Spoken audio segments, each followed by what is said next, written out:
आप सुन रहे हैं गंगा कैसेट की प्रस्तुति।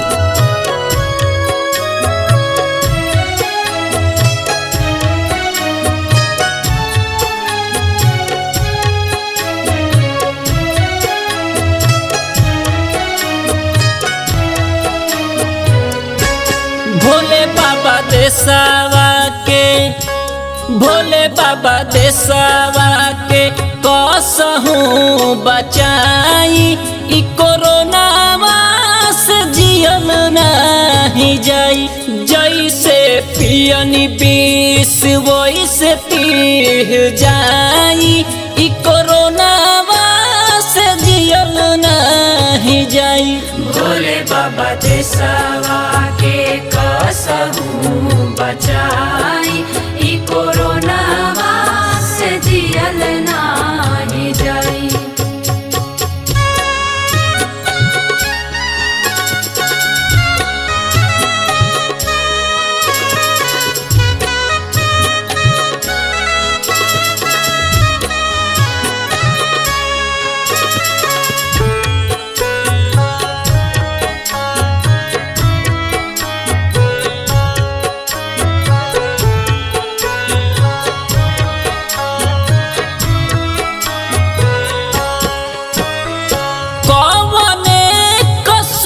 भइल आइल महामारी, भूखले मरता लोगवा एहो त्रिपुरारी।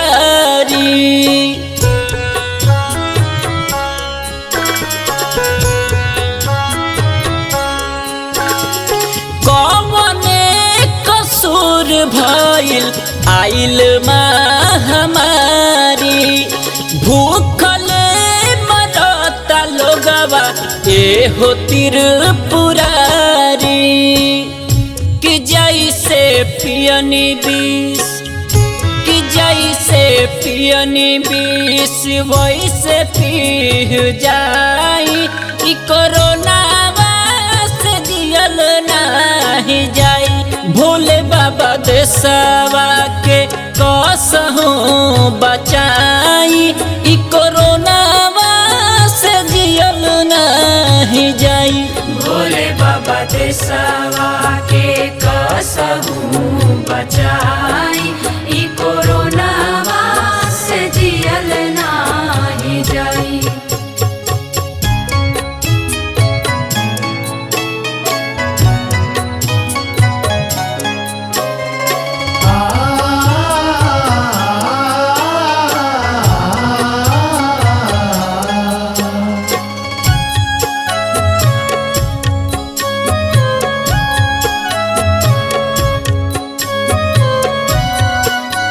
आप सुन रहे हैं गंगा कैसेट की प्रस्तुति।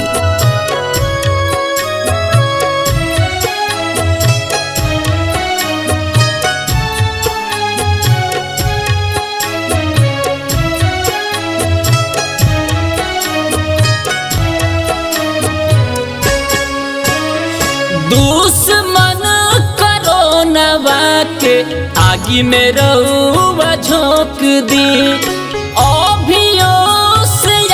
के बाबा मौत के रहुआ रोक दी।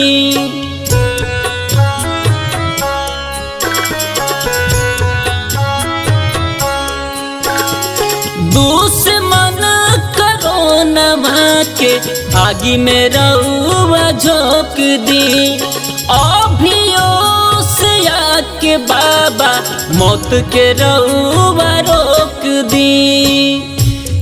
लिखनी पुनीत भैया गावले बेदर्दी, ई कोरोनावा से जियल नहीं जाई। भोले बाबा देशवा के कसहूँ बचाई, ई बेमारिया से जियल नहीं जाई। भोले बाबा देशवा के कसहूँ बचाई, ई कोरोनावा से जियल नाही जाई। भोले बाबा देशवा के कसहु बचाई ई बेमारिया से जियल नहीं जाई। भोले बाबा देशवा के कसहु बचाई ई कोरोना से जियल नहीं जाई। भोले बाबा देशवा के कसहु बचाई